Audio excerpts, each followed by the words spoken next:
হাতে ধরেছেন এখনকার মুখ্যমন্ত্রী। ওনাকে আমি ডাইনামিক বলবো না, কারণ হৃদয় থেকে অন্তর থেকে কাজ করেন। ডাইনামিক তো তারা যারা বাহ্যিক একটা চেহারা থাকে, অন্তরে আরেকটা থাকে। উনি এই কাজটা করেন না। সুতরাং এই যে জিনিসটা আমি বলেছি, আত্মবিশ্বাস ভালো সংগঠনের, কনফিডেন্স ভালো, but confidence without clarity it will be disaster. সুতরাং লক্ষ্য রেখে এগোতে হবে। আমাদের রাজ্যে বেশি সময় নেব না। বর্তমান কী সমস্যা, আপনারা আইনজীবী, আপনারা অনেক কষ্ট করে, বছরে একটা কনক্লেভ হয়। কেউ বলছে, আপনারা জানেন যে বিভিন্ন অনেকে প্রশ্ন করেন আপনার আঞ্চলিক দলের সঙ্গে আছেন, আঞ্চলিক দলের সঙ্গে কোনো কোনো ক্ষেত্রে বিরোধ হয়। আপনি একটা বলছেন, আঞ্চলিক দল আরেকটা বলছে, আমাদের মুখ্যমন্ত্রী একটা বলছে, আরেকটা আঞ্চলিক দলের এক সুপ্রিমো আরেকটা বলছেন, তাহলে কী করে সরকারে আছেন? আমাদের ভিত্তিটা হচ্ছে সিএমপির উপর ভিত্তি করে সরকার, কমন মিনিমাম প্রোগ্রামের উপর ভিত্তি করে সরকার। যার যার রাজনৈতিক দল, তার অস্তিত্ব, তার আইডিওলজি, তার কর্মকাণ্ড চলবে, পাশাপাশি সরকার চলবে। এটা হচ্ছে কমন মিনিমাম প্রোগ্রামের সরকার, সিএমপির উপর ভিত্তি করে হয়েছে। তার পার্টি কি করবে, কি স্লোগান দেবে, পার্টি কি বলবে, তার সঙ্গে আমাদের মিলতে হবে এমন কোনো কথা নেই। আমরা ডেভেলপমেন্টের প্রশ্নে আমাদের অ্যালায়েন্স হয়েছে, জনজাতিদের ডেভেলপমেন্টের প্রশ্ন, জনজাতিদের উন্নয়নের প্রশ্নে, এবং জনজাতিদের জন্য যেভাবে কাজ করে চলছে আমাদের রাজ্যের সরকার, যেভাবে একটার পর একটা সিদ্ধান্ত, এবং এডিসি এরিয়াতে আমি যাই সপ্তাহ অন্তত 2-3 দিন, এমনিতেই আমার এটা নেচারই বলতে পারেন। আমার কাজ থাকলেও যাই, না থাকলেও গ্রামে গিয়ে বসে থাকি, তাদের সঙ্গে সময় কাটাই। আমি এটা এনজয় করি। Politics is not A individual concern at all, only A message. আপনার মেসেজ তৈরি করতে হবে, লয়ারদের মেসেজটা যেতে হবে, সাংগঠনিক মেসেজ থাকবে। আপনারা সঙ্গে সঙ্গে কেউ বিএনএস এসএস পড়াশোনা করেন সারাদিন, বা বিএসএ পড়াশোনা করেন, তার সঙ্গে ভাগবত গীতাও পড়তে হবে। তাহলে আপনি জানতে পারবেন আমি কে, আমি কিসের জন্য এত কষ্ট পাচ্ছি, কেন জটিলতায় ভুগছি, আমি কোথায় যাব, ঈশ্বর কি, জীব কি, ভৌতিক জগৎ কি, সব জানতে পারবেন। কারণ Bhagavad Gita is not a religious book at all, only a universe, only a science. তাই ভগবান বলে গেছেন যে গীতা শাস্ত্রমিদং পূর্ণং পঠেত ব্রজেত প্রমাণ, গীতা অধ্যয়নশীলস্য প্রাণায়াম পরিষ্যচ নৈব সন্তি হি পাপানি পূর্বজন্ম কিতা নিজ। মানে পূর্বজন্মেরও আপনার সমস্ত পাপ দূর হয়ে যাবে। সুতরাং শুধু এই জিনিসটা বজায় রেখেছেন বলেই আজকের প্রধানমন্ত্রী নরেন্দ্র মোদীজি সারা পৃথিবীর সর্বকালের সর্বশ্রেষ্ঠ নেতায় পরিণত হয়েছে। এটা বজায় রেখেছে। শুধু এই কিছু করে পাওনা গন্ডা এই সব না, মানুষ তৈরি করতে হবে। আইনজীবী মানেই, আইনজীবী এই সোসাইটিতে একটা ডমিনেটিং ফোর্স। তার হৃদয়, তার অন্তরে যদি রাজ্যকে না ভালোবাসে, রাজ্যবাসীকে না ভালোবাসে, মানুষকে না ভালোবাসে, তাহলে হবে না।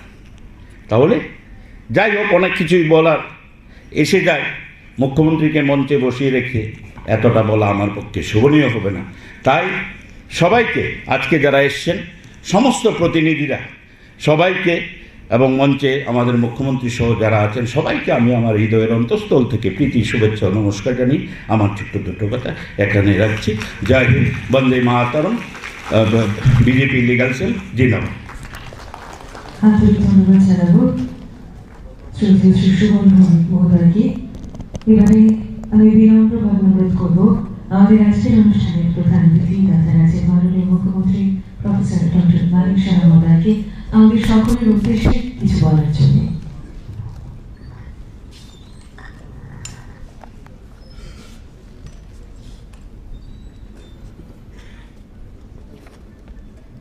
Good morning to all of you present on the dais and off the dais. আজকের যে লিগ্যাল সেগেলের উদ্যোগে যে 6th অ্যানুয়াল লিগ্যাল কনক্লেভ এই মুক্তধারা অডিটোরিয়ামে হচ্ছে, সেই উপলক্ষে আমাদের মাঝে উপস্থিত আছেন, যিনি একটু আগে ওনার বক্তব্য সার্বিক আলোচনা আমাদের সামনে রেখেছেন। সবার পরিচিত মুখ, বহুদিন ধরে রাজনীতির সাথে যুক্ত, ভারতীয় জনতা পার্টি ত্রিপুরা প্রদেশের সম্মানিত সহসভাপতি অ্যাডভোকেট শুভ ভৌমিক মহোদয়, আমাদের মাঝে যিনি স্বাগত ভাষণ রেখেছেন। ত্রিপুরা রাজ্যের এমন কোনো বিশেষ করে ইন্টেলেকচুয়াল ক্লাস নেই যা কেউ ওনাকে চেনেন না, এবং একটা জেদ ওর ভিতরে সবসময় এটা ছিল। আর জেদ যদি ভিতরে না থাকে কোনোদিন কেউ কিছু করতে পারবে না। আমি দেখতাম ওকে, আমাদের ক্লাসমেট, একসাথে আমরা পড়াশোনা করেছি। তো সেই জেদের কারণে আমি যখন চেম্বারে বসেছিলাম ক্লিনিকে, হঠাৎ করে একদিন আমার কাছে এলো, বলছে আমি তো কালকের থেকে পার্টিতে জয়েন করছি। কোন পার্টি? আপনারা জানেন কি পার্টি ছিল তখন? কংগ্রেসের পার্টি। ওকে আমি বললাম একটু বুঝে সুঝে, সাবধান, ইউজ এন্ড থ্রো যাতে না হয়, কেয়ারফুল, বি কেয়ারফুল। তো আমার যা বলার বললাম। পরবর্তী সময়ে তো আপনারা জানেন ইতিহাস, ওই পার্টির জন্য যেভাবে আপনারা এখানে সব লার্নেড অ্যাডভোকেট, কিন্তু আমি অ্যাডভোকেটটা যদি বাদ দিই, সব ক্ষেত্রে কিন্তু হি ইজ লার্নেড। তো তার উপর ভিত্তি করে যেভাবে ওই পার্টির মাধ্যমে এই রাজ্যকে একটা দুঃশাসন থেকে বাঁচানোর জন্য প্রতিনিয়ত কাজ করে গেছে, সে আর কেউ না, এখন আমাদের যে বিজেপি লিগ্যাল সেল, সেই বিজেপি লিগ্যাল সেলের প্রভারী ডক্টর অশোক সিনহা, উনিও ওনার বক্তব্য আমাদের সামনে রেখেছেন সুন্দরভাবে, as the way he use to speak in front of all. Today is not also enough, মানে ব্যতিক্রমী কিছু দেখলাম না। আমি যখন সভাপতি ছিলাম তখন আমাদের কতগুলো নিয়ম আছে। কী নিয়ম? যে আমাদের যে এক্সিকিউটিভ কমিটি হয়, এক্সিকিউটিভ কমিটির সবাইকে কোনো জায়গায় প্রভারী দিতে হয়। এমনিতে অন্যান্য জায়গায় যে দৌড় ভাব, অনেক সমস্যা। তো ওকে আমি জিজ্ঞেস করলাম যে তোমাকে আমি লিগেল সেলের প্রভারী বানাতে চাই, এক বাক্যে বলে এটা খুব ভালো আমার জন্য। আমি তো অবাক হয়ে গেলাম, কী করে দেখলাম আজকে সেটা কিন্তু ওনার কথাবার্তার মধ্যে সেটা কিন্তু পরিস্ফুটিত হয়েছে। হি ওয়াজ হ্যাপি, এবং এখনও সে হ্যাপি, এবং কিভাবে সে ফাইট করেছে সরকারের বিরুদ্ধে, এগুলো আমাদের সামনে রেখেছেন। আমরা সবাই জানি ডক্টর অশোক সিনহা আমাদের মাঝে উপস্থিত আছেন, যিনি বিজেপি লিগ্যাল সেলের, আমার সভাপতিত্বের সময় ওনাকে, এর আগেও ছিলেন, মাঝখানে আমিও আবার ওনাকে বিজেপি লিগ্যাল সেলের কনভেনার হিসাবে নিযুক্তি দিই। লোক কিন্তু খুঁজে পাওয়া মুশকিল, অনেকে অনেক কথা বলে, মুশকিল। কিন্তু বাইরের থেকে মনে হয় যে আরে এমুক রে এমুক করলো, আমার কত আরও এমুক। কাজের লোক লাগবে, কিন্তু কাজের বিজেপির কার্যকর্তার পার্টি বলে এটাই না, আবার ট্রোল হয়ে যাবে আর এক জায়গায়। তো কাজের লোক যাকে দিয়ে কাজটা আদায় করা যাবে, এক্সট্রাক্ট করতে হবে। এর জন্য আমরা শ্রী বিশ্বজিৎ দেব, লার্নেড অ্যাডভোকেট বিশ্বজিৎ দেবকে আমরা কনভেনার বানিয়েছি। আজকের এই যে অনুষ্ঠান এখানে হয়েছে, এই যে অ্যারেঞ্জমেন্ট, সবাইকে নিয়ে আসা, উনি সেটা করেছেন। ভুলভ্রান্তি হতেই পারে, কাজ করতে গেলে ভুলভ্রান্তি হতে পারে, এতে কোনো সমস্যা নেই, কিন্তু ভুলের থেকে কিন্তু আমরা শিক্ষা আমরা নিই।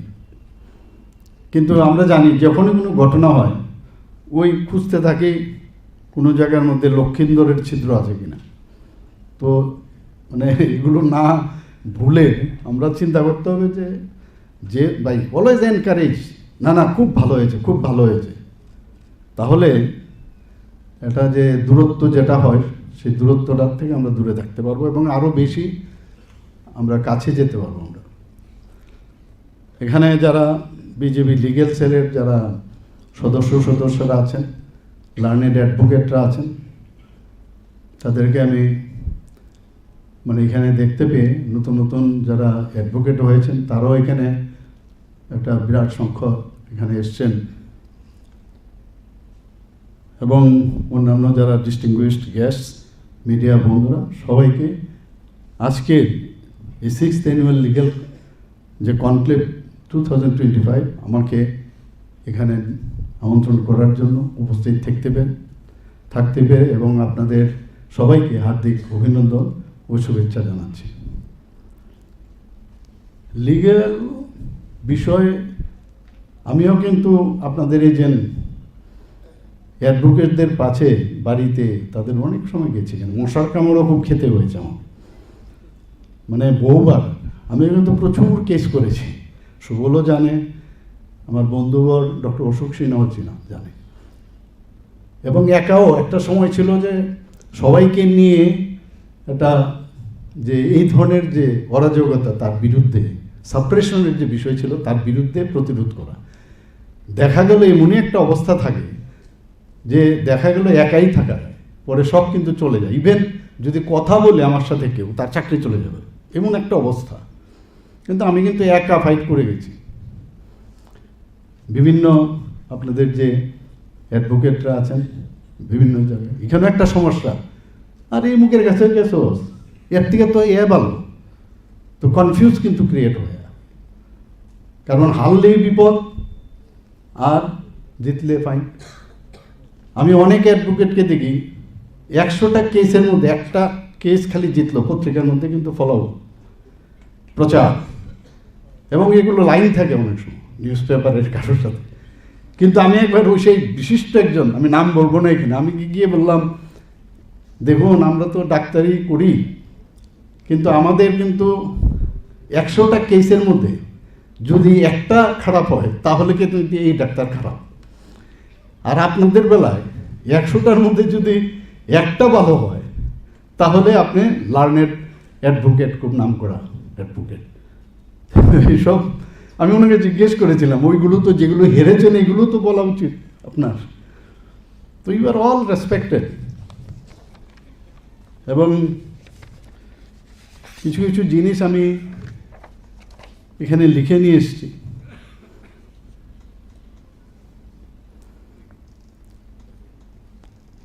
Since the time of ancient history, many legal professionals have influenced the field of Indian politics. এটা কিন্তু বলার অপেক্ষা রাখে না।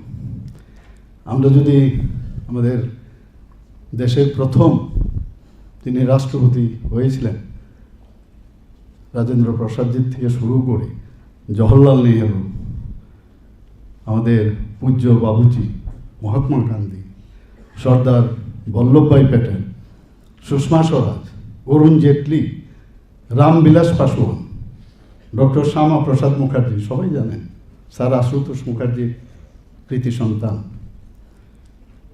দেশবন্ধু চিত্তরঞ্জন দাস, আমরা তো ছোটোবেলার থেকেই পড়তাম, ডক্টর বি.আর. আম্বেদকর, যিনি এই ল বুকটা বানিয়েছেন, এটা একটা এপিক্স আমাদের জন্য। এখানে একটা কথা আমি ভুলে যাব, বলে দিচ্ছি, গীতার কথা যে একটু আগে বললেন আমাদের সম্মানিত ভাইস প্রেসিডেন্ট ত্রিপুরা প্রদেশ বিজেপি, আমার তো যখন সাক্ষী দিতে যায় সেখানে কিন্তু এই আমাদের যে কনস্টিটিউশনের উপর কিন্তু কেউ হাত রাখে না, গীতার উপরেই কিন্তু হাত রাখে। তাহলে তো কনস্টিটিউশনের উপরে গীতা, কাজে এটা আমাদের জন্য একটা কনস্টিটিউশন আমার মনে হয়। এবং একটা জায়গায় দেখা ছিল যে কোনো এক পাতার মধ্যে জল ছবির মতো এই শ্রীকৃষ্ণের ছবিও সেখানে ছিল আমাদের এই যে কনস্টিটিউশনের মধ্যে। কাজে আমাদের যে বলে না আমরা সনাতনী, এক জায়গায় আমি বৌদ্ধিক নিচ্ছিলাম, সেখানে বলা হচ্ছে আমরা যে সনাতনীর অর্থটা কি, এই ভারতবর্ষ কবে সৃষ্টি হয়েছে এটা কিন্তু কেউ মানে এখন পর্যন্ত বলতে পারবে না যে এত তারিখ হয়েছে, অনেক প্রাচীন, শেষ নেই। এবং অন্যান্য দেশে বহু জায়গায় আচ্ছা গ্রিস সভ্যতায় বলুন, বিভিন্ন জায়গায় যে সভ্যতা আছে, ইজিপ্ট সভ্যতা বলুন, এগুলো মিউজিয়ামে কিন্তু চলে গেছে এখন। আমরা মিউজিয়ামে গিয়ে দেখি এদের সভ্যতা কী ছিল। কিন্তু ভারতবর্ষের সভ্যতা এতগুলো মানে বিদেশি আক্রমণ, মোগলদের আক্রমণ এত বছর, আমাদের যে ব্রিটিশ, তারপরেও কিন্তু ভারতের জায়গায় রয়েছে। এটা একমাত্র সম্ভব হয়েছে যে ভারতের যে কৃষ্টি সংস্কৃতি এবং তার যে পরম্পরা, সেটা আমরা হারিয়ে দিতে যাইনি। যে কারণে ভারতবর্ষই। এর জন্যই বলে এটাকে সনাতনী ভারত। আমরা সনাতন ধর্মে বিশ্বাস করি, অন্য ধর্মকেও বিশ্বাস করি। সনাতনীর অর্থই হিন্দু ধর্ম।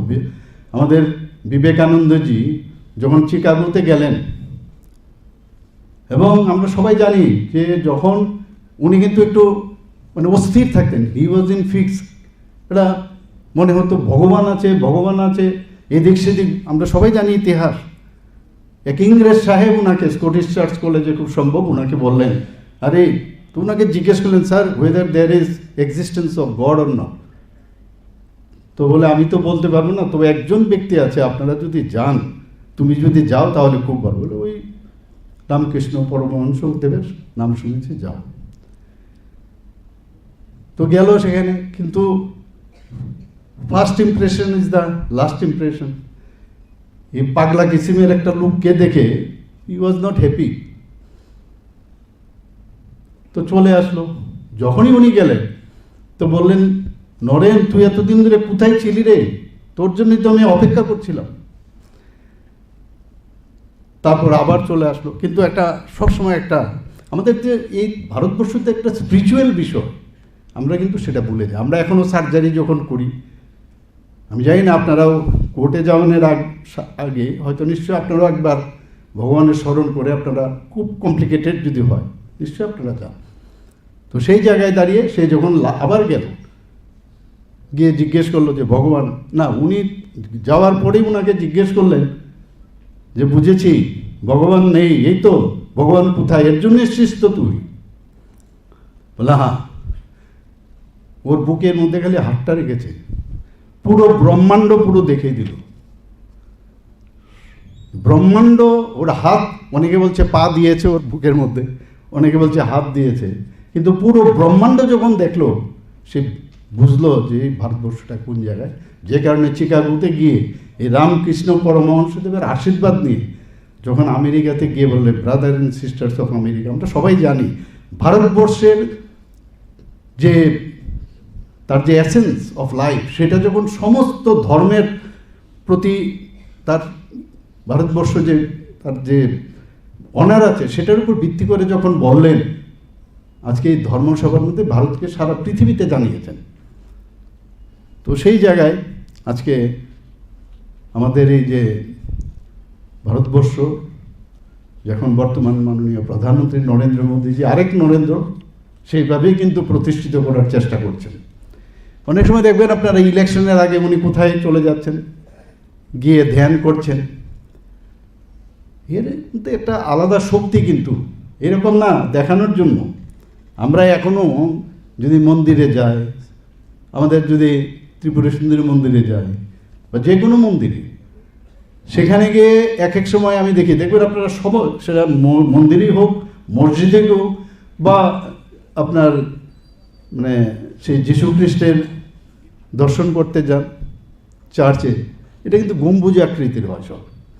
অর্থাৎ সেখানে আপনি যখন যাবেন, দ্য সাইন্টিফিক রিজন, আমরা কেউ মা বলি বা গড বলি, আল্লাহ বলে না, তো এই যে ইকোসিস্টেম উপর থেকে একটা রিসাউন্ড হয়, কিন্তু রিসাউন্ডে কানের ভিতর দিয়ে তখন তার কনসেন্ট্রেশন কিন্তু স্ট্রং হয়। অর্থাৎ ওই যে কনসেন্ট্রেশনে যার কাছে আপনি এসছেন তার সাথে একটা কানেকশন হয়। তো এইগুলোকে বলে আমাদের সনাতনী। এই যে বিষয়গুলো অনেকে আমরা জেনেও এগুলো আমরা বুঝতে চাই না। আজকে আমাদের এই আপনাদের যারা ফোর ফাদার্স, আমি বলবো, যারা পলিটিক্স এবং advocacy as an learned advocate, তাদের মধ্যে আমি তো নাম বললাম, তার মধ্যে আরও আছে লালা রাজপথ রায়, বাল গঙ্গাধর তিলক, মদন মোহন মালবিয়া, রাম জেঠমানি, সবাই জানেন আপনি, এবং সো অন। এখানে একটা ডাটা আমি পেয়েছি, in USA out of 46 president 27 আর লয়ার। আব্রাহিম লিঙ্কন, রোজবেল থেকে আরম্ভ করে জো বিডেন পর্যন্ত। কাজে আপনাদের কিন্তু একটা বিশেষ রোল আছে এখানে। আমাদের ত্রিপুরা রাজ্যে অনেকে আছে যারা ভারতবর্ষে তো আছেই, ওয়েস্ট বেঙ্গলও আছে বা অন্যান্য জায়গায়ও আছে, আর সর্বভারতীয় স্তরে তো এখনও দেখি আমরা সবাই। তো আপনাদের যে একটা এফেক্ট পলিটিক্যালের উপরে, আপনারা অ্যাডভোকেসি করেন, অ্যাডভোকেটে বা আপনারা যাই করেন, বিরাট একটা রোল আছে। তার কারণ এই যে লোকগুলোর কথা আমি বললাম, এরা কিন্তু তাদের মধ্যে একটা প্যাট্রিয়টিজম যে বিষয়, সেটা ছিল বলেই আজকে কেউ প্রেসিডেন্ট হয়েছে। এবং আপনাদের মানে আমি বলবো they are all in category of your phylum, in phylum, same caste এবং কমিটমেন্ট টু দ্য সোসাইটি। আমার মনে হয় it is inherent in your DNA. যখন ভগবান আপনাকে এই কালো কোটটা দিয়েছে না, ডাক্তারদের সাদা কোট দেয়। কালকে আমি যারা পুলিশিং সিস্টেমে যারা আছেন, আমি ওসি সারা ত্রিপুরার 90টা হচ্ছে আপনার থানা, আর 9টা হচ্ছে পুলিশ থানা, সব মিলে 99 পুলিশ স্টেশন। আমি ওদেরকেই উদ্দেশ্য করে আমি বলেছিলাম ডিজি সাহেবকে যে আপনি অ্যারেঞ্জ করুন, আমার কিছু কথাবার্তা আছে ওনাদের সাথে। এবং যারা ওখানকার অন্যান্য যারা অফিসাররা আছেন তাদেরকে নিয়ে আমি বসেছিলাম, ওনাদেরকে আমি এটাই বলেছি, এটা কিন্তু আপনাদের জন্য প্রযোজ্য। এখানে আপনারা যখন এই কালো কোটটা পরেছেন বা আপনারা যখন গাউন পরেন এবং সেইগুলো যখন খুলে আপনি বাড়িতে যান, তখন ইউ আর নর্মাল। খুলে যখন দেন আপনার, তখন কিন্তু you are as normal as we. একবার ওই ড্রেসটার দিকে একবার তাকাবেন, এটা আপনাকে you are blessed with this dress. এবং স্মরণ করতে হবে যে আপনার এটা কিন্তু সবাই লার্নেড কথা বা ডক্টর সবার জন্য কিন্তু লাগানো হয় না। লার্নেড অ্যাডভোকেট এই যে বিষয়, এটার গুরুত্ব আপনার বুঝতে হবে। এটা আপনার জন্য একটা বিরাট অলংকার, আপনার ডিগনিটি। এবং এইগুলো দেখুন স্পিরিচুয়াল টক, এই যদি আমরা না করি না, তাহলে মনে হবে যে ঠিক আছে খালি ল বুক পড়লাম, আইন জেনে আমরা কোর্টে গেলাম, আমার দায়িত্ব শেষ করলাম। তাহলে কোনোদিনই কিন্তু যে কারণে বিকশিত ভারত 2047, বিকশিত ত্রিপুরা 2047 আমরা যে রোড ম্যাপ বানিয়েছি, সেটা কোনোদিনই সম্ভব হবে না। প্রতিটা ঘরের মধ্যে, প্রতিটা ব্যক্তি, তার মধ্যে যতক্ষণ ধরে একটা সামাজিক পরিবর্তন এবং নিজেদের পরিবর্তন না হবে, গতানুগতিক অবস্থায় চলবে না। আমি বলেছি, যারা ওসিরা ছিলেন, এসডিডিওরা ছিলেন, পলিটিক্যাল ইন্টারফারেন্স আছে। আপনারা বলুন, একজন ওসিকে আমি ফোন করেছি আজ পর্যন্ত? বলো না। আপনাদের মধ্যে তাহলে যদি আমি পোস্টিং দিতে চাই, আরে এত একদম নাম করা এই পলিটিক্যাল পার্টির লোক কেন হবে? আপনি মানুষের যে ট্যাক্সের পয়সায় আপনি একজন পুলিশ অফিসার, আপনি কেন যাবেন? যে পার্টি থাকবে তার সাথে থাকবেন। হ্যাঁ, একটা থাকতে পারে এই গভর্নমেন্ট স্বচ্ছতার সাথে কাজ করছে কিনা, তার দিকে আপনার একটা এলিনেশন থাকতেই পারে, কিন্তু এর অর্থই না যে আপনি একদম মার্কড হয়ে যাবেন। কাজের উপরে আপনার পোস্টিং হবে, কেন পার্টি বেসিসে আপনার পোস্টিং হবে, সেটা ওনাদের কাছে আমি বললাম। আগে আমরা কি দেখতাম সেটাও আমি বলেছি, যে আগে এই যে লোয়ার লেভেলে, তার সাথে মানে পলিটিক্যালের যারা হর্তাকর্তা, একদম টপ টু বটম, তাদের সাথে রিলেশন থাকতো সমস্ত ওসিদের। আমি বললাম এটা চেঞ্জ করতে হবে, we have to break the ice. কীভাবে? এই যে এতে করে ইনসাবঅর্ডিনেশন হয়, কিন্তু তার যে বড় অফিসার, তাই বলে মানে ওনাকে কি জিজ্ঞেস করবো, আমার সাথে পলিটিক্যালি নেতার সাথে পরিচয় আছে, আমাকে কে কী করবে, তাহলে একটা ইনডিসিপ্লিনের বিষয় দাঁড়ালো। এগুলো ছেড়ে দিন, যা আছে রেসপেক্ট দিতে হবে, যারা সিনিয়র আছে সিনিয়র, এবং উপর থেকে নিচে যাবে কোনো থাকে। আমি কোনো যেহেতু আমি কোনো ওসি এসডিপিউকে ফোন করিনি, তাহলে এই যে সমাজ পরিবর্তনে আমরা কথা বলছি, তবেই সমাজ পরিবর্তন সম্ভব হবে। Legal profession is not just a profession, but it is a mission. এটা কিন্তু একটু আপনাদের বোধগম্য হওয়া দরকার আমার মনে হয়। আপনারা তো জ্ঞানী ব্যক্তি, প্রতিদিন বই নিয়ে পড়াশোনা করেন, কিন্তু মাঝে মাঝে একটু হয় না, মহড়া জীবনের প্রয়োজন হয়। মানে বলে যে সেন্সিটাইজ, আপনাদের সেন্সিটাইজ কে করবে?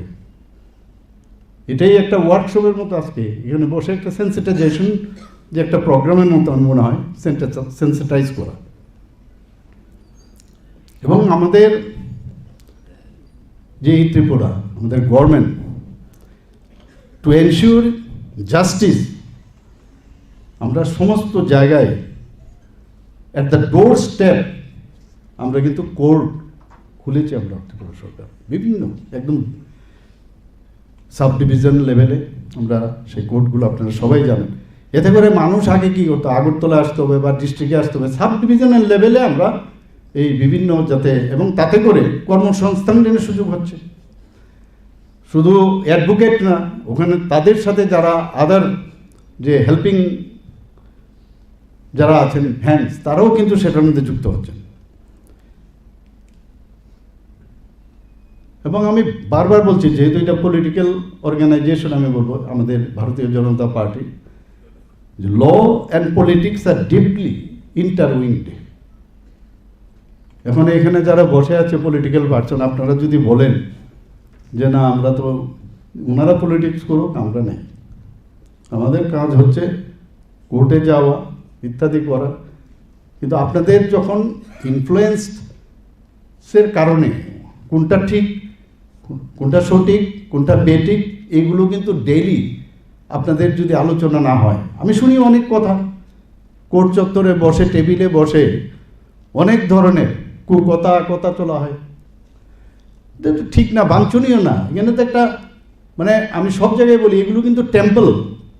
সেখানে হায়দার পুরো দেশের, সারা ওয়ার্ল্ডের রাজনীতি নিয়ে আলোচনা করা উচিত। যেহেতু আমি যে কথাটা বললাম যে ইন্টারউইন, তাহলে আপনারা কেন রাজনৈতিক আলোচনা করবেন না?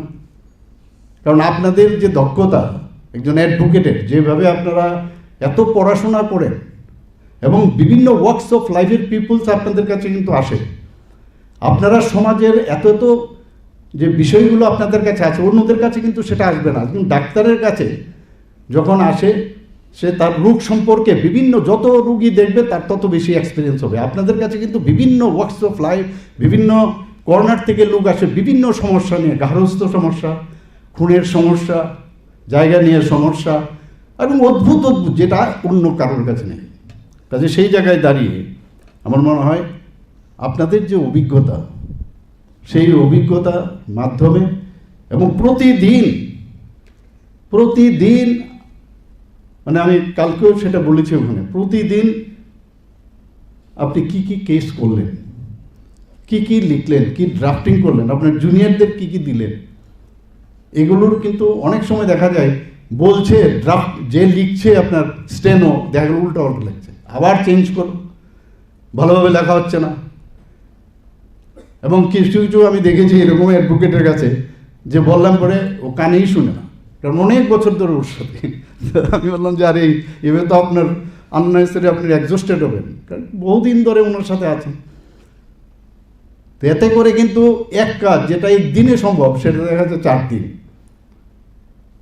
তো এইগুলো আপডেট যে রাখা, আপডেট নলেজ খুব ইম্পর্টেন্ট অ্যাডভোকেটের জন্য।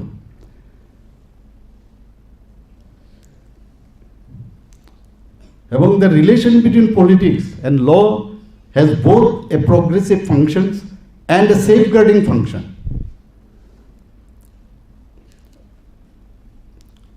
আরেকটা বিষয় হচ্ছে যে আমাদের যদি আমরা ডিস্টিংগুইশড করি যে ল অ্যান্ড পলিটিক্স, কিন্তু এটা কিন্তু একজন আরেকজনকে কিন্তু ইনফ্লুয়েন্স করে, একজন আরেকজনকে ইনফ্লুয়েন্স করে। একটু আগে আমার পূর্ববর্তী বক্তা বলছিলেন যে নতুন নতুন যে আইন হচ্ছে সেই বিষয়ে উনি দিয়েছেন, ডক্টর অশোক সিনহা দিয়েছেন, সেগুলো নিশ্চয়ই আপনারা পড়বেন। আমিও টু সাম এক্সটেন্ট আমি একটু পড়বো আপনাদের সামনে। ওই পড়লে হয়তো বা আমার থেকে আপনারা বেশি জানেন, কোনো জায়গায় যদি কম মনে হয় যে সমস্যা, আপনারা সেটা শুধরে নেবেন।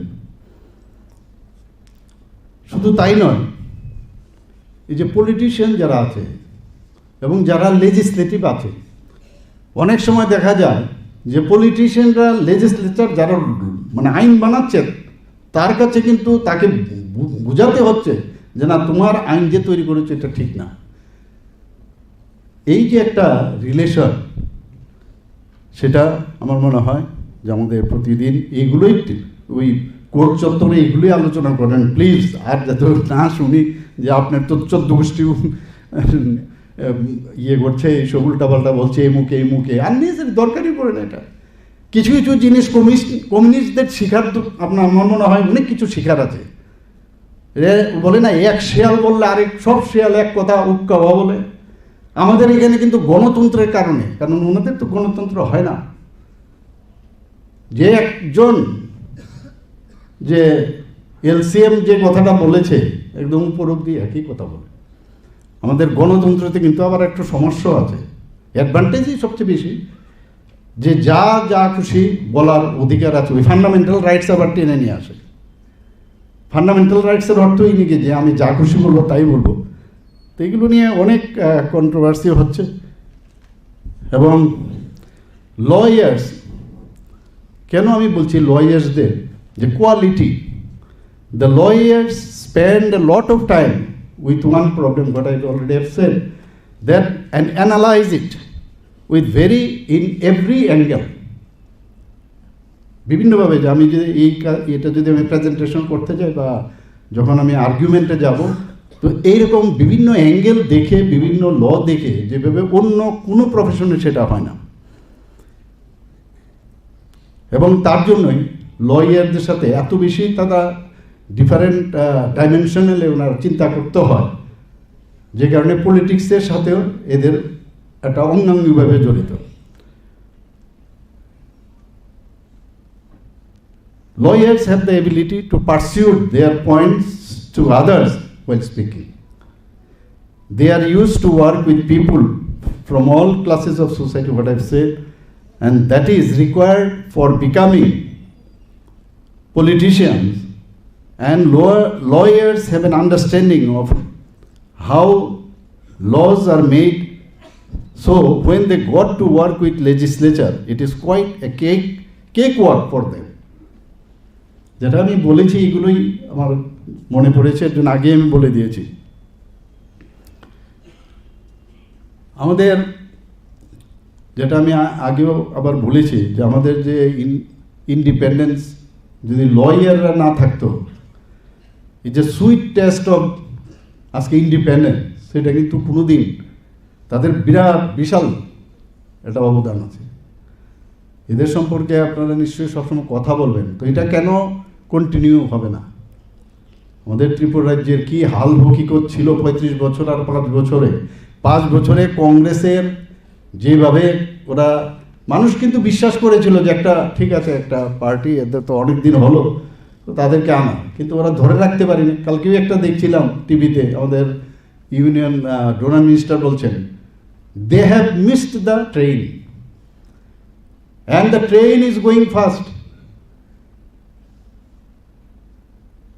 এবং বলছে যে তারা ওই স্টেশনেই থাকবে, আর সামনের দিকে কোনোদিন যেতে পারবে না। ওই 5 বছরের যা কুকীর্তি করেছে, আর এটাকে গ্রামফোন বাজিয়ে বাজিয়ে আই পড়তাছি কত কথা শুনলাম আমরা, এখনো একই অবস্থা। এই পার্টির কি দুর্দশা, যে পার্টির আন্ডারে, এটা তো পার্টি ছিল না, assemble of so many peoples, এটাকেই মানে এই কংগ্রেস নাম দিয়ে এটা এনক্যাশ করার জন্য এতদিন ধরে চালিয়েছে। মানে আমরা কিন্তু আজকে ভাগ্যবান যে এইরকম একজন প্রধানমন্ত্রী আমরা পেয়েছি। এমন একজন যশস্বী গৃহমন্ত্রী আমরা পেয়েছি, এবং we are in safe hand in all aspect. আজকে এখানে দেখুন আমাদের বাংলাদেশের কি অবস্থা, এবার সে কথাও বলেছে, এখন সুবলবাবু বলেছেন বাংলাদেশের এই অবস্থার পরিপ্রেক্ষিতে সাথে সাথে কিন্তু এখানে আগে থেকে আমার সমস্ত রিপোর্ট কিন্তু আমি কন্টিনিউয়াস দিতে থাকি যে দিস ইজ দ্য সিচুয়েশন। এখানে যে মুক্তি বাহিনী যখন এখানে ট্রেনিং নেয়, বা আখাউড়া দিকে যখন 71-এ আমরা জাস্ট কলেজে পড়ি, ফার্স্ট ইয়ারে ছিলাম, অন্তত একদম সামনে সব দেখেছি আমরা। 3 দিন তো বাংকারে ছিলাম। তো সেই জায়গায় দাঁড়িয়ে যখন এখানে গঙ্গানগরে অ্যালবার্ট একটা প্রাণ বলিদান দিল, আর যেভাবে তারপর ইন্ডিয়ান আর্মি গেল, এবং সেই সেম ব্যাটালিয়ান এখন কিন্তু এখানে আসছে ত্রিপুরাতে, সেম ব্যাটালিয়ান, এবং এখানে কিন্তু ডেমনস্ট্রেশনও করেছে। এখন তো আর ওই ট্যাঙ্ক নিয়ে যাওয়া বা শারীরিকভাবে লোকের উপস্থিতি এগুলো তো আর এখন প্রয়োজন নেই যুদ্ধক্ষেত্রে। সেটার প্রমাণ হচ্ছে অপারেশন সিন্দুর। এখানকার বর্ডারে সবাই বলছিল আরে কোথায় আর্মি দিকে আসে না, কিছু আসে না। টেকনোলজি এত ডেভেলপ করেছে, একটা টিপ দেবে ওই S-400 থেকে বেরিয়ে এয়ার ডিফেন্স সিস্টেম সব শেষ। আমরা দেখছিলাম আর হাসছিলাম এই দুর্দশা। তারপরেও কাউকে ফিল্ড মার্শাল বানিয়েছে, অদ্ভুত এক মানে সিচুয়েশন আমরা দেখি। এবং যাদেরকে ওখানে ধ্বংস করলো, সেখানে যেসব টেররিস্টরা মারা গেল, সেখানে গিয়ে পর্যন্ত আর্মি অফিসার দাঁড়িয়ে আছে। আমরা কোন জায়গায় আছি এখানে? এই ফান্ডামেন্টালিস্ট আবার বাংলাদেশে ঢুকেছে। জেল থেকে যখন না শেখ হাসিনা, তাকে একটা নির্বাচিত প্রতিনিধি, তাকে বলা যায় তাড়িয়ে দেওয়া হয়েছে বা প্রেশার দেওয়া হলো যে যেভাবে তুমি বেরো, আদারওয়াইজ উইল কিল ইউ। এদের ইতিহাস আছে সব, কি অবস্থা হয়েছে আমরা দেখলাম চোখের সামনে, কিভাবে জেল থেকে সব মানে এই ধরনের টেররিস্ট থেকে আরম্ভ করে সমস্ত যেসব চোর ডাকাত বদমাশ সব বেরিয়ে আসছে। পুলিশ দাঁড়িয়ে আছে, মিলিটারি দাঁড়িয়ে আছে। তখনই বোঝা গেছে বসে আছে পাকিস্তান, বসে আছে আমেরিকা, তাড়াতাড়ি চলে আসছে।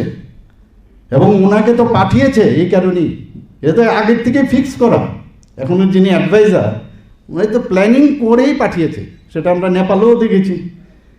তো ভারতবর্ষকে কিভাবে ধ্বংস করা যায়, এটা কিন্তু ইন্টারন্যাশনাল একটা সমস্যা। এখানে সুবলবাবু বলেছেন যে 8.2% আমাদের জিডিপি রেট, আর কোথায় 2% জিডিপি রেট আমেরিকার, তাহলে কেউ সহ্য করবে?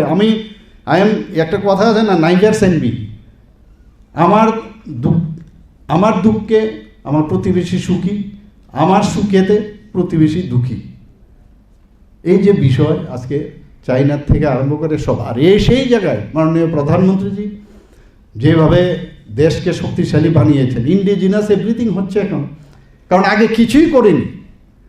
আগে যারা চালিয়েছে, যেটা বললো স্ক্যাম স্ক্যাম স্ক্যাম স্ক্যাম, মানে আমার আসতেই হবে, রাজনীতির দিয়ে আমার আসতে হবে, মসনদে বসতে হবে, আর লুটে পুটে ঘুম খাও, দেশ যাক জাহান্নামে।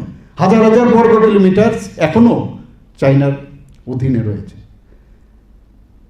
এসব খালি গোলাপ ফুল বুকে লাগিয়ে আর চুরুট খেয়ে খেয়ে চোখে আমাদের সবাই জানে দেশের।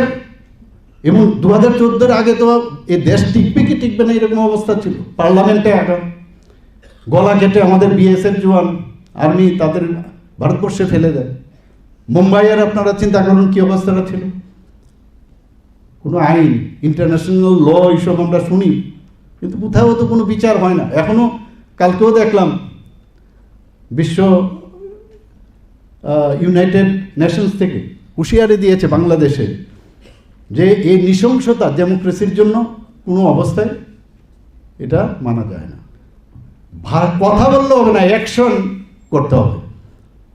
এবং অ্যাকশনও দেখা গেছে একমাত্র মোদিজি করে। যখন উনি যে বললেন, এর আগে মুম্বাইয়ে বিভিন্ন ঘটনা হয়েছে এবং স্বরাষ্ট্রমন্ত্রীর থেকে বিভিন্ন, মনে আছে যে একবার যায়, একবার ড্রেস পাল্টিয়ে আবার যায়, এবং তার চাকরিও গেছে পরবর্তী সময়টার জন্য। সে মনে হচ্ছে যেন এখানে গিয়ে আনন্দ করতে যাচ্ছে, তেমন কোনো কাজ নেই, খালি দুঃখ প্রকাশ। আর নরেন্দ্র মোদীজি আসার পরে কি বললেন, কিছু ছোড়ঙ্গা নেই, সার্জিক্যাল স্ট্রাইক, এয়ার স্ট্রাইক আর এবার অপারেশন সিন্দুর। আমরা বসেছিলাম, যখন বলেছে জাস্ট 26 মিনিটে, জাস্ট ইমাজিন 11টার মতো তাদের যে ঘাঁটি সেগুলোকে ধ্বংস করেছে, এবং 26 জনের মধ্যে 25 জন হচ্ছে ইন্ডিয়ান আর একজন হচ্ছে নেপালি, অর্থাৎ 26 মিনিটের মধ্যে কিন্তু 26 জনের বদলা নিয়েছে। মানে একটু সব উপরবেলাই করে, এখনো চেষ্টা চালাচ্ছে। আমাদের শুধু আমি আমার প্রফেশন নিয়ে আমি ব্যস্ত থাকবো, এইগুলো নিয়ে আমার অফিস আদালতে আমরা এই বিষয় নিয়ে আলোচনা করা প্রয়োজন। যারা এখনো, আমি শুনে, আপনারা নিশ্চয়ই শুনেছেন কিনা আমি জানি না, পেপারে বেরিয়েছে, যখন এবার রায়পুরে ডিজিস আইজিস একটা কনফারেন্স হয়েছিল ন্যাশনাল লেভেলে, মাননীয় প্রধানমন্ত্রীজি ছিলেন এবং সেখানে হোম মিনিস্টারও ছিলেন, এবং তার ফলো আমাদের প্রতিটা স্টেটে করতে হয়েছে। শুনে আমি আটকে উঠলাম, কি কি কথা হয়েছে সেখানে। এই যে ইন্টারন্যাশনাল ফান্ডিং, আন্দোলনের নামে ইন্টারন্যাশনাল ফান্ডিং হয়, এনজিওর মাধ্যমে ফান্ডিং হয়, এই যে মাওবাদীদের খতম করেছে ছত্তিশগড় না শুধু, সেটা মহারাষ্ট্র, মধ্যপ্রদেশ, ঝাড়খণ্ড, উড়িষ্যা, সব জায়গার মধ্যে ফেলা ছিল। এতদিন ধরে কেউ কিছু করেনি। কত পুলিশ ফোর্সকে খুন করেছে, কত ইভেন পলিটিশিয়ানদের মেরেছে, আর ভাবা হতো যে না এইভাবেই বুঝি চলবে, জীবনটাই বুঝি এরকম। একদম পুরো মাওবাদীদের অবশিষ্ট আর কিছু আছে এক দুটো একদম নিকেশ, যেরকম বলেছে সেটাই করেছে। আর এই মাওবাদীদের জন্য আবার দেখলাম আরেক মার্ক্সবাদী কমিউনিস্ট পার্টি, তারা কি বলছেন, আরে এইভাবে নৃশংসভাবে মারাটা ঠিক নয়, একটা আলোচনা করলেই পারত। তাহলে আলোচনা করে তারপর কত আলোচনা হয়েছে। সার্জিক্যাল স্ট্রাইক করলেও সমস্যা, প্রমাণ নেই। এয়ার স্ট্রাইক করলেও কোনো প্রমাণ নেই। তো ওনাদের যে বর্তমানে যিনি আমাদের এলওপি আছেন, গান্ধীজি, উনি কি বলছেন, যখন এই কথাগুলো বলছেন তখন একজন বলছিল যে এখন থেকে যখনই এই ধরনের সার্জিক্যাল স্ট্রাইক হবে বা এয়ার স্ট্রাইক হবে, ওনাকে নিয়ে যাবেন সবাই, যে প্রমাণ লাগবে তো ওনাকে নিয়ে ওখানে রেখে আসবেন, আপনি গুনুন কথা কি হয়েছে। অদ্ভুত অদ্ভুত কথা, মানে ভোট চোর, যেটা একটু আগে বললো ভোট চোর। আরে তোমরাই তো সারা জীবন ভোট চোর। ইন্দিরা গান্ধী হাইকোর্টে ডিসিশন হলো যে তোমার অনৈতিকভাবে তোমার ভোট হয়েছে, তুমি গভর্নমেন্ট যে তার মেশিনারি তাকে ইউজ করেছো, সেই জায়গায় দাঁড়িয়ে শেষ পর্যন্ত ইমার্জেন্সি সিদ্ধার্থ শঙ্কর রায়, আরেকজন বড় অ্যাডভোকেট মুখ্যমন্ত্রী ছিলেন, উনাকে ডেকে পাঠালেন, এবং বেচারা কি করবেটা কি। আর উনি তো ভাবছেন যদি আমি, আরে যতই ইন্টেলেকচুয়াল হোক, অনেক সময় দেখা যায় নৈতিকতার থেকে কিন্তু বেরিয়ে যায়। আর যারা অনৈতিক পার্সন, জীবনও নৈতিকতার পাঠে ওরা আসবে না। আর নৈতিকতার পাঠে যারা বিশ্বাসী, কোনোদিন অনৈতিকে যাবে না কোনোদিন। এটাই হচ্ছে হিউম্যান বিইংয়ের ক্যারেক্টার। আর একবার বলা হয়, আমি দেখি সোশ্যাল মিডিয়াতে মাঝে মাঝে ভালো ভালো সুন্দর জিনিস, একবার অবিশ্বাস যদি কেউ হয়, তাকে বিশ্বাস একটু সাবধানে করা উচিত। কারণ বা তার সাথে ব্যবহার সবসময় ভালো। কারণ তুমি অদম হইলে আমি উত্তম হইব না কেন।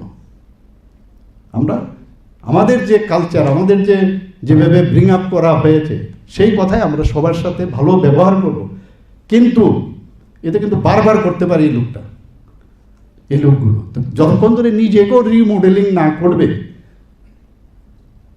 ততক্ষণ ধরে একজন ম্যাচিওর যে একটা হিউম্যান বিইং হওয়া, সেটা অসম্ভব, এটা আমার মনে হয়।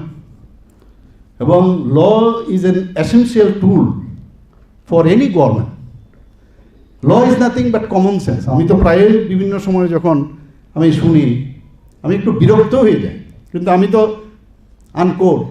কিন্তু মনে হলো যখন ডাকি আপনাদের যারা আমাদের সাথে যুক্ত আছেন, তাদেরকে ডাকি, কিন্তু দেখা যায় যে এই যে কমন সেন্সের উপরে এই যুক্তিটা কিন্তু দেখা গেল উনি বলছেন হ্যাঁ এটাও একটা পথ, এটাও একটা পথ। তাতে কি হয়, অনেক জিনিস আমাদের তার রেজাল্ট আমরা দেখতে পাই। আরেকটা বিষয় যেটা এটা আমাদের জন্য খুব চিন্তার বিষয়, যে প্রসিকিউশন এবং পুলিশিং সিস্টেমে একটা বিরাট গ্যাপ। তুতু মেমে বলছে আরে কেসটা হারলাম, তো পুলিশ অফিসার কিছু প্রপারলি চার্জশিটই দেয়নি। আর ওদেরকে যদি বলি তো বলে ও কোনো প্রপারলি সেখানে গিয়ে বলেইনি যে এটা জামিন অযোগ্য, কথাই বলেনি, চুপচাপ দাঁড়িয়ে আছে। এখন এই যে ইনফ্লুয়েন্স কোথার থেকে আসে, এটা পুলিশের মধ্যে ইনফ্লুয়েন্স আসে কোনো জায়গার থেকে, আবার অ্যাডভোকেটদের উপরও কিন্তু এটা ইনফ্লুয়েন্স। আর একটা গ্রুপ কিন্তু এটা আমাকে অনেকে বলে আপনি গ্রুপ করেন, গ্রুপ না হলে হবে না। আমি বললাম আমি তো গ্রুপ করবো না, আমার গ্রুপ আছে, আমার ফ্যামিলি একটা আছে, তার নাম ভারতীয় জনতা পার্টি। যে কাজ করবে সেই আমার গ্রুপের লোক, আমার গ্রুপের একদম তো কাজের উপর ভিত্তি করে আমার মনের মানুষ। এই গ্রুপ করে নিজেদের ক্যান্সারের মতো নিজের যে স্ট্রাকচার, সে যে জায়গায় থাকুক সেটা কিন্তু নষ্ট করে। আমার মনে হয় এগুলো নিয়ে আপনারা একটু চিন্তা ভাবনা করবেন। এবং এই যে আপডেটের বিষয়, যে ডেইলি আমার আপডেট করতে হবে।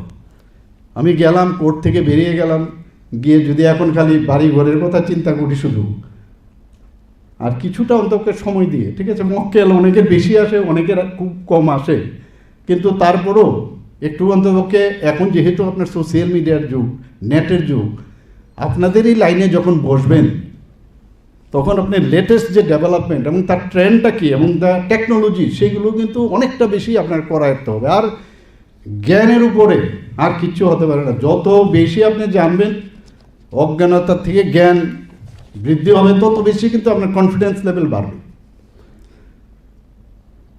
আমারই তো সেই কনফিডেন্স ছিল না অনেক সময়, কিন্তু আজকে আমি দেখছি যে যত পরিশ্রম করে যায়, পরিশ্রমের বিকল্প নেই, যত পরিশ্রম করবেন আপনার কিন্তু অনেক বেশি স্টেবল হবেন আপনি। আর যত আপনার আঘাত আসবে, আমি তো অনেক জায়গায় বলেছি যে hit me for example, if suppose you are already in the boxing ring, তো আমরা কী করি, একজন হিট মি এরকম করে না, আমাকে হিট করলে তাহলে তো আমি হিট করব। তো জীবন যুদ্ধেও মানুষের ভিতরে সব কিছু আছে, যে এই জেদটা তখনই আসবে তার প্রকাশ, আর ফর বেটারমেন্ট। জেদের অর্থই না যে গিয়ে তাকেও আমি একটা ঘুষিয়ে দিলাম, এটা তো খেলার ছলে। জীবন যুদ্ধেও ভালো উকিল না, আমি ভালো অ্যাডভোকেট না, কেন বলবো না, আমিও ভালো অ্যাডভোকেট হতে পারি। এই জেদটা যদি থাকে, আমি যদি পড়াশোনা করি, কয়েকজন তো ভালো নাম করেছে, অল্প বয়সেও ভালো নাম করেছে, আমি কেন পারবো না? সিনিয়র হলেই সব জানবে এরকম না। আমি বহু জায়গায় ক্লাস মেডিকেল কলেজে যখন নিতে যাই বা যেতাম আগে, সেখানে আমি দেখেছি যে আমি অনেক সময় যারা স্টুডেন্ট তাদের থেকে শিখছি আমি, তারা আমাদের থেকে আরও বেশি আপডেট। কারণ এখন এমন সব জিনিস, যে কোনো জায়গায় এখানে বসেই কোন কথা আপনার মনে পড়ছে, আপনি যদি টিপ দেন বেরিয়ে আসে এআই এর মাধ্যমে। এই টেকনোলজি ঢুকেছে আপনি, আগে তো এটার উপর ভিত্তি করতো না। আমার মনে আছে একটা কেসের জন্য আমি বহুবার অনেক জায়গায়, যখন ডিমোশন করে দিল আমাকে, আমি আজকে অ্যাসোসিয়েট প্রফেসর, আমি পেশেন্ট স্টুডেন্ট ওদের বুঝাচ্ছিলাম, পরের দিন আমাকে এই বামফ্রন্টের সময় অ্যাসিস্ট্যান্ট প্রফেসর বানিয়ে দিল। যাই হোক, আমি হাইকোর্টে গেলাম, সেখান থেকে রিলিফ পেলাম। হাইকোর্টে তারপর কি হলো, আমাকে প্রফেসর দেয় না, পোস্ট আছে এখানে, একটা পোস্ট কিন্তু অলরেডি ভ্যাকেন্ট, তারপরেও দিচ্ছে না। কারণ আপনি অপোজিট পোলের লোক, তাহলে ডাক্তার বা কোনো একটা সাধারণ মানুষ তাহলে থাকবে না এই পৃথিবীতে, যে তার কোনো পলিটিক্সের সাথে থাকবে না, এরকম লোক হতে পারে না। এটা কোন ধরনের কথা? তারপরেই এই যে অসাধারণ হওয়ার জন্যই ভারতীয় জনতা পার্টিতে আমার বাধ্য হয়ে জয়েন করতে হবে। এখন এই যে বিষয়গুলো আছে, সেই প্রফেসরে আমি এই যে বললাম না, আমাকে যখন গেলাম, একজন বিশিষ্ট টপমোস্ট সিভিল লয়ার, ওনার কাছে আমি গিয়ে বললাম যে এরকম এখানে তো আমাকে দিচ্ছে না। তো বলে আমি আরেকজনের সাথে কথা বলবো। যাই হোক, উনি গত হয়েছেন। তো আমি পরের দিন গেলাম, যাওয়ার পরে উনি কি বললেন, না না, আমি দাদার সাথে কথা বলেছি, তোমাকে তো রিলিফ দেওয়া যাবে না, আপনাকে তো রিলিফ দেওয়া যাবে না। তারপর উনি কিন্তু একটা ড্রাফটিং করছেন, তোমার উপর যে ইনজাস্টিস হচ্ছে এটা তো কোর্ট তো বুঝবে নিশ্চয়, ইনজাস্টিস যে হচ্ছে। কোর্টে তো আইন ছাড়া কোনো কথা হয় না, আমার পরে ইনজাস্টিস হচ্ছে, এদিকে ওই হিন্দি সিনেমার মধ্যে আমরা দেখি এগুলো, যে একদম এমন জাজ দিল আর সব বাইরেও লোক তালি বাজাচ্ছে, এরকম আমরা দেখি। কিন্তু লতে এত যে পুরো, আমি সাপোজ টপার ছিলাম কলেজে, পুরো দিলাম, এতগুলো সার্জারি করেছে, মোটা, আমাকে এক অ্যাডভোকেট বললো যে একদম আপনার গলাটার মধ্যে ধরতে হবে আপনাকে, এত মোটা মোটা দিয়ে লাভ হবে না, একদম গলা মানে টু দ্য পয়েন্ট। যাই হোক, উনি ড্রাফটিং করলেন, আমি আর যাই না। একদিন ফোন করে বললেন যে আরে আপনার তো ড্রাফটিংটা তৈরি আছে। আমি বললাম আপনি তো বললেন হবে না, তাই আমি বুঝেছি ড্রাফটিংটা যেহেতু হয়েছে পয়সাটা লাগবে না। আমি বললাম যে ঠিক আছে ঠিক আছে, আমি আসছি। আমি বললাম যাবো যখন একটু নেট দেখি বসে বসে। তো নেটে গিয়ে দেখলাম যে ইনডিসক্রিমিনেশন যদি হয়, সাপোজ একটা পোস্ট, প্রফেসরের পোস্ট বা যে এনিওয়ান, একটা মানে বের করলাম যে some brigadier versus government of India. Brigadier সে জিতেছে, যে যদি দেখা যায় এমপ্লয়ার একটা পোস্ট আছে, আর আবার বলা হয়েছে যে তোমার এটা কিন্তু রাইট না, promotion is not your right of the employer. তো যাই হোক, আমি তো বললাম ঠিক আছে, তো আইন যখন বলছে। তো এটা বসে বসে যখন দেখলাম ওই রিপোর্টটা, আর আমাদের পক্ষে অসুবিধা ওই রিপোর্টটা বের করা, কারণ অ্যাডভোকেটদের সাথে এটা বোধ হয় এটা মানে ওরাই একমাত্র এটা বের করতে পারে। তো আমি এক জায়গায় একজনকে ধরে আমি এটা বের করলাম। সেটার মধ্যে এটার মধ্যে কী লেখা আছে, যদি কোনো জায়গায় প্রমোশন দিতে হয় আর যদি সিট খালি থাকে, ল্যাটারাল এন্ট্রি কিছু আছে কিনা। যদি ল্যাটারাল এমনিতে খালি রাখতে পারে, কিন্তু ল্যাটারাল এন্ট্রি যদি হয় একজন যোগ্য সম্পন্ন থাকা সত্ত্বেও, তাহলে ওই সেটা ব্রিগেডিয়ার পেয়েছিল। আমি এই কাগজটা নিয়ে যখন ওনার কাছে গেলাম, বলো আরে আপনি এটা কোথায় পেলেন? বিশ্বাস করুন, এই ইনডিসক্রিমিনেশন যে বিষয়, এবং আমি দেখালাম 2-3 জনকে এর মধ্যে এনেছে। তা আমার তো একটু প্রোঅ্যাক্টিভ আছে, 2-3 জন যাতে না থাকতে পারে তার ব্যবস্থা আমি করেছি। তো চলে গেছে, এখানে না, বাইরে চলে গেছে, এটা আমি করে নিয়েছি, কিন্তু কাগজগুলো আমি রেখেছি। রাখার পরে আমি যখন বললাম এই দেখুন, সেটার উপর ভিত্তি করে আমার শেষ পর্যন্ত প্রফেসরের আমার প্রমোশনটা আমি পেলাম। এই যে ভিতরে যে যত আঘাত, ট্রান্সফারের সময় বহুত জানে কত, আমার যখন ট্রান্সফারের সময় কোথার থেকে কোথায় চাকরিতে জয়েন করতে চাইছিলাম না, প্রায় 9 বছর প্রাইভেট করেছি। ডক্টর অশোক সিনহা একদিকে প্রাইভেট করছে, আমি আরেকদিকে প্রাইভেট করি, মাঝে মাঝে ও আসে আমার এখানে। হঠাৎ করে জবরদস্তি চাকরিতে আমার ঢুকালো, এই শুরু হলো। ভালো মানুষ কিন্তু বলে কি বলছেন যে ডাক্তার, ইঞ্জিনিয়ার, উকিল হলে হবে না, তাহলে ভালো মানুষ হতে হবে। এবং ওই সরকারের যিনি প্রধান উনি বলছেন, আমি একজন, আমার ডাক্তার বন্ধু ছিল 7 জন, আমি বললাম ভালো মানুষের সংজ্ঞাটা কি?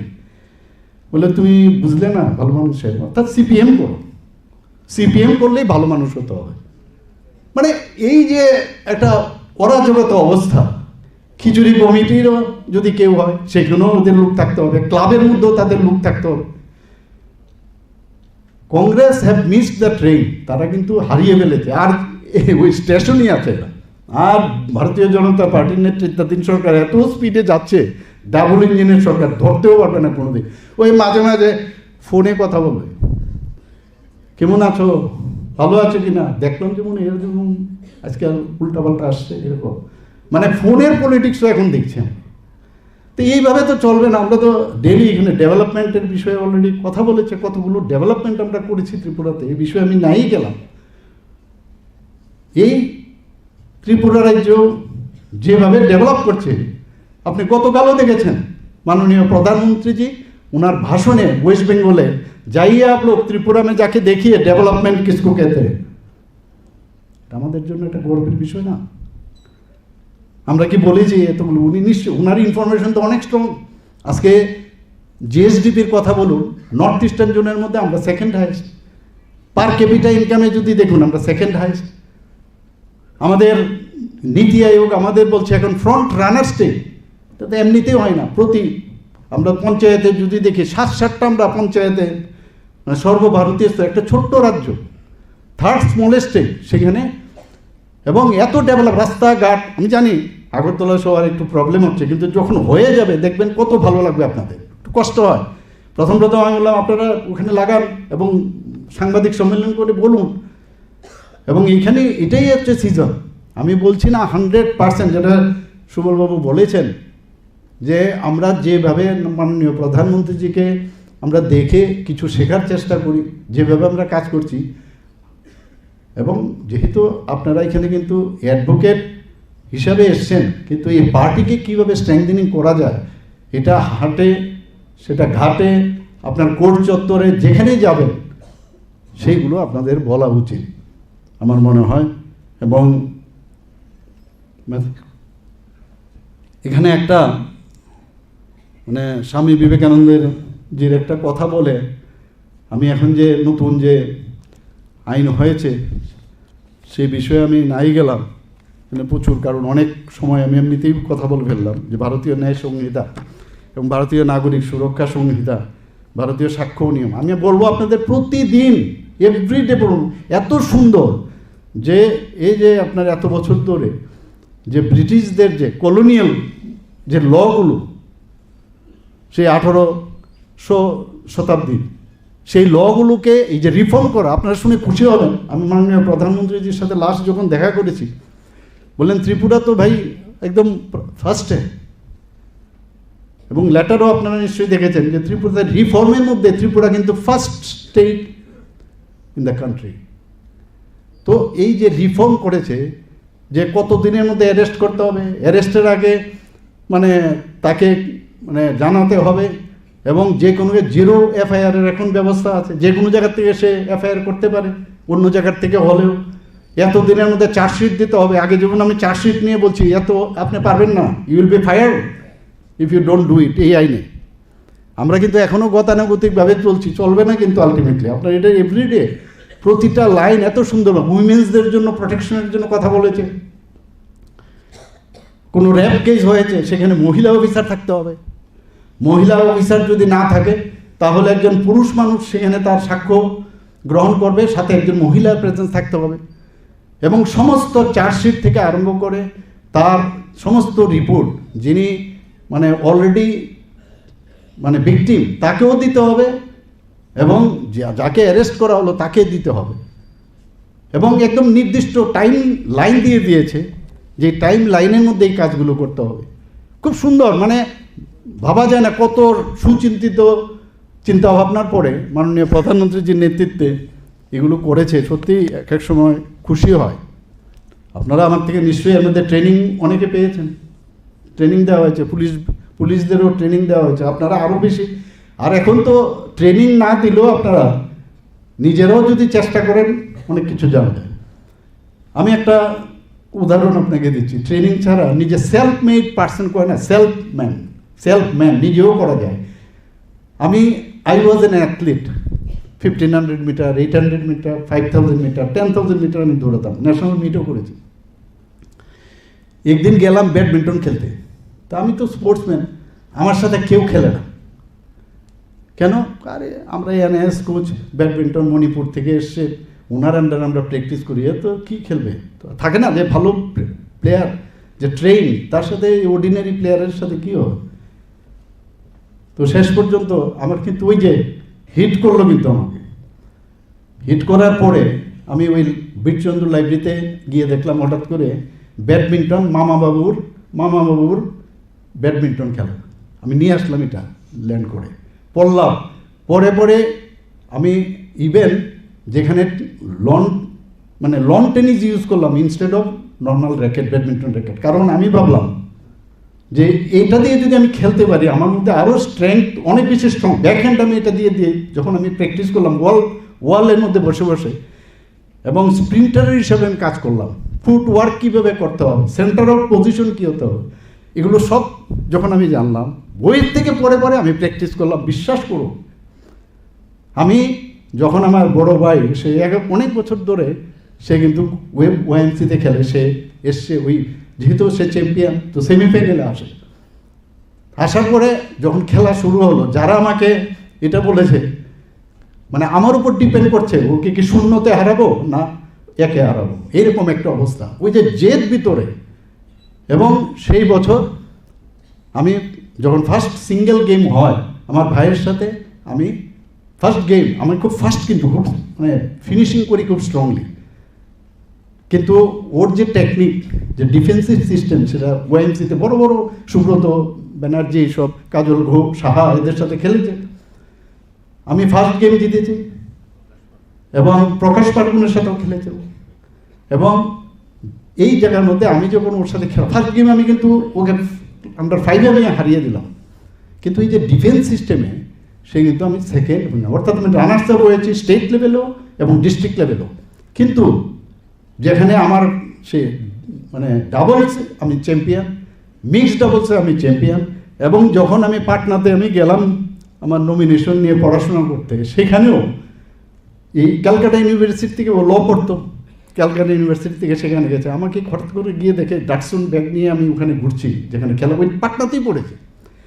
আমাকে বললো তুই কি এখানে কি ঘুরছিস? বলে খেলছি। বলে এখানে পড়তে এসছিস না খেলতে এসছিস? এবং খেলা শুরু হলো। সেই খেলার মধ্যে ওই যেহেতু এখানের এই ব্যাকগ্রাউন্ড, সেখানে আলটিমেটলি আমি চ্যাম্পিয়ন হলাম, সেখানে পুরো ইস্টার্ন ইউনিভার্সিটি ব্যাডমিন্টন চ্যাম্পিয়ন। এবং যখন আমি ইন্টারজোনাল গেলাম সেখানে রানার্স আপ হয়েছে। মানে আমি উদাহরণটা দেওয়ার অর্থ হচ্ছে যে আপনার ট্রেনিং দিলেই একজন ভালো হবে তে না, আপনার চেষ্টার মাধ্যমেও কিন্তু আমি নিজের মধ্যে এটা আছে বলেই আমি আপনাদের বলছি, এটা আমার উদাহরণ আমি দিলাম। Last but not the least, Swami বিবেকানন্দজি কি বলছেন? Talk to yourself once in a day, otherwise you may miss meeting an intelligent persons in the world. প্রতিদিন নিজের সাথে একবার কথা বলা উচিত। আপনার মধ্যে যে ইন্টেলেক্ট আছে, সব কিছু আছে, খালি এটাকে প্রকাশ করে। আমি চাই এই লিগেল সেল, এখানে কিছু আছে, কিছু মানে কিছু পার্টির লিগেল সেলের নেতা, আমরা কেন তাদের দিকে তাকিয়ে থাকবো? অনেক দিন ধরে প্র্যাকটিস করছে। আরে আপনার ভিতরে সব আছে, আপনি দেখিয়ে দিন না আপনাকে। এই যে জেদটা, এত বড় লিজেন্ড ব্যক্তি স্বামীজি কথাটা বলেছেন, অর্থটা কিন্তু মিনিংফুল। আমরা এইগুলো পড়ি না, নিজেকে জানি না, গীতা পড়ি না, ওই যে বললেন, এর জন্যে আমাদের এই দুর্দশা। আমি বলবো না দুর্দশা, কিন্তু বলবো যে আমরা আরও যে স্পিডে যাওয়া সেটা যাচ্ছে না। সবাইকে আজকে এখানে উপস্থিত থাকার জন্য হার্দিক অভিনন্দন, শুভেচ্ছা। এবং আমাদের ভারতীয় জনতা পার্টির এই লিগেল সেল আরও তার মানে উত্তর শ্রীবৃদ্ধি ঘটুক। এবং এখানে মঞ্চে যারা আছে, মঞ্চে নিচে যারা আছে, সবাইকে হার্দিক অভিনন্দন, শুভেচ্ছা জানিয়ে আমার কথা বলা শেষ করছি। জয় হিন্দ, ভারত মাতা কি জয়, বন্দে মাতরম। আন্তরিক ধন্যবাদ এবং শ্রদ্ধা জানাবো রাজ্যের মাননীয় মুখ্যমন্ত্রী প্রফেসর ডক্টর মানিক সাহা।